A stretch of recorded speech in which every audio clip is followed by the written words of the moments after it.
তামুলপুৰত বিটিআৰ চৰকাৰৰ সমাজ কল্যাণ বিভাগৰ উদ্যোগত ই-ৰিক্সা বিতৰণ কাৰ্যসূচী বিটিআৰ চৰকাৰৰ সমাজ কল্যাণ বিভাগৰ উদ্যোগত আজি তামুলপুৰত দিব্যাংগ লোকক বিতৰণ কৰা হয় ই-ৰিক্সা মানৱ সেৱা মিছন আঁচনিৰ দ্বাৰা বাক্সা আৰু তামুলপুৰ জিলাৰ মুঠ 20 গৰাকী লোকক আনুষ্ঠানিকভাৱে প্ৰদান কৰে ই-ৰিক্সা ইফালে ই-ৰিক্সা প্ৰদানৰ পিছতেই বিভাগীয়ভাৱে 30 গৰাকীতকৈ অধিক জ্যেষ্ঠ নাগৰিকক প্ৰদান কৰা হয় হুইল চেয়াৰ উক্ত কাৰ্যসূচীত তামুলপুৰৰ বিধায়ক জলেন দৈমাৰী বিটিআৰৰ ইএম ৰণেন্দ্ৰ নাৰ্জাৰী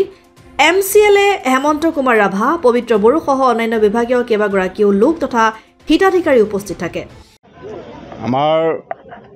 বিটিআৰ চৰকাৰৰ যি সোশ্যাল ওয়েলফেয়াৰ এই সোশ্যাল ওয়েলফেয়াৰৰ জৰিয়তে এটা আঁচনি গ্ৰহণ কৰা হৈছিল মানৱ সেৱা মিছন বুলি আৰু সেই মানৱ সেৱা মিছনৰ জৰিয়তে আজি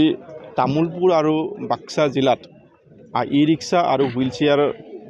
হুইলচেয়াৰটো আচলতে মানৱ সেৱা নহয় অকল মানৱ সেৱা মিছনৰ জৰিয়তে আমি ই-ৰিক্সা বিতৰণৰ কাৰ্যসূচী লৈছোঁ আৰু আজি এই ই-ৰিক্সা আমি মানৱ সেৱাৰ জৰিয়তে সমগ্ৰ আমাৰ বাক্সা আৰু তামুলপুৰত 20খন ই-ৰিক্সা আমি বিতৰণ কাৰ্যসূচী লৈছোঁ আৰু এই ই-ৰিক্সাখিনি আমি আমাৰ যিসকল পৰিয়ালত দিব্যাংগসকল আছে আৰ্থিকভাৱে সচ্ছল নহয়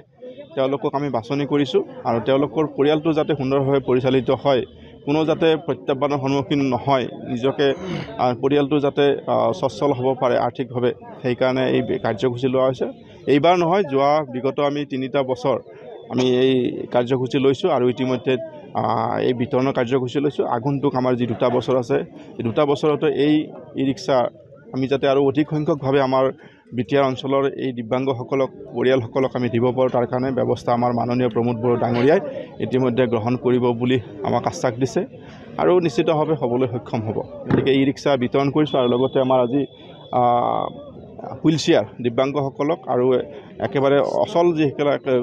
হেৰি আছে তেওঁলোকক আমি আজি হুইল চেয়াৰ 95খন দিয়াৰ ব্যৱস্থা গ্ৰহণ কৰিছোঁ ইতিমধ্যে বিতৰণ হ'ল তেওঁলোকে ইতিমধ্যে লৈ যাব সেইটো গতিকে এনেকুৱা ধৰণৰ যিবিলাক আমাৰ কাৰ্যসূচী বা যিবিলাক আঁচনি আছে এই আঁচনিখিনি আমি আমাৰ চৰকাৰৰ জৰিয়তে বিতৰণ কৰি আছোঁ অসম আদিত্য তামুলপুৰ।